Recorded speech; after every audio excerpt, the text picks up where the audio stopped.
રાજકોટમાં વિવાદિત સન્ની પાજીના ઢાબાને તોડી પાડવામાં આવ્યો। સરકારી જગ્યામાં આ ઢાબો ઉભો કરાતા તંત્રએ કાર્યવાહી કરી। થોડા સમય પહેલા સન્ની પાજીએ ડેપ્યુટી મેયર પર હુમલો કર્યો હતો અને ઢાબામાં જમવા બાબતે ડેપ્યુટી મેયર પર હુમલાને અંજામ આપ્યો હતો।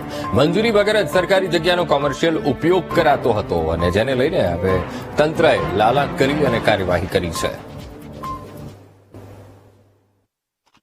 રાજકોટમાં વિવાદિત સન્ની પાજીનો ધાબો તોડી પાડી નાખવામાં આવ્યો છે। ડેપ્યુટી મેયર ઉપર જે હુમલાની અસર છે તે દેખાય છે। રાજકોટના જામનગર રોડ ઉપર આવેલા સન્ની પાજી વારંવાર વિવાદમાં રહ્યા હતા અને અંતે તેમને જે ડેપ્યુટી મેયર ઉપર હુમલો કર્યો ને આ હુમલાની અસર છે તે જોવા મળી રહી છે। રાજકોટના જામનગર રોડ ઉપર આવેલો આ સન્ની પાજીનો જે ધાબો હતો તે તોડી પાડવામાં આવ્યો છે। આ દ્રશ્યો છે રાજકોટના જામનગર રોડ ઉપર આવેલા સન્ની પાજીના ધાબાના, જ્યાં દ્રશ્યો જોઈ શકાય છે। ડેપ્યુટી મેયર ઉપર રીતના હુમલો કરવો ક્યાંક આક્રમક બની ગયો હોય તેવા દ્રશ્યો છે તે સામે આવી રહ્યા છે। આ દ્રશ્યો છે સરકારી જગ્યામાં ઉભેલો આ ધાબો છે તે તોડી પાડવામાં આવ્યો છે।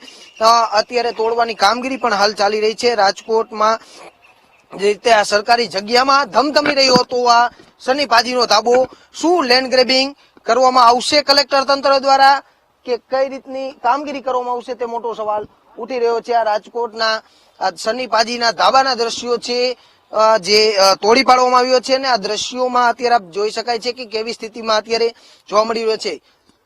25 વારિયા સરકારી જે જગ્યા આવેલી છે તેમાં આ ધાબો છે તે ઉભો કરવામાં આવ્યો હતો ને ડેપ્યુટી મેયર સાથે થોડા દિવસ પહેલા જ હુમલાની ઘટના બની હતી। આ સન્ની પાજી સહિતના લોકોએ તેમના ઉપર હુમલા કર્યાની વાત છે તે વહેતી થઈ હતી। આ સમગ્ર બાબતને લઈને આ ધાબો છે તે અત્યારે તોડી પાડવામાં આવ્યો છે। સરકારી જગ્યામાં ઉભેલો આ ધાબો તોડી પાડવામાં આવ્યો છે। કલેક્ટર તંત્ર દ્વારા પણ નોટિસ પાઠવવામાં આવી હતી કે જેટના સરકારી જગ્યામાં ધાબો છે તે ઉભો છે ત્યારે રાજકોટના ડેપ્યુટી મેયર ઉપર હુમલો કરવો ક્યાંક હોટલ સંચાલકને ભારે પડી ગયું છે ને જામનગર રોડ ઉપર આવેલી સન્ની પાજીનો ધાબો છે તે પાડી નાખવામાં આવ્યો છે। કેમેરામેન નિશિત સાથે સની મેળ, વીટીવી ન્યૂઝ, રાજકોટ।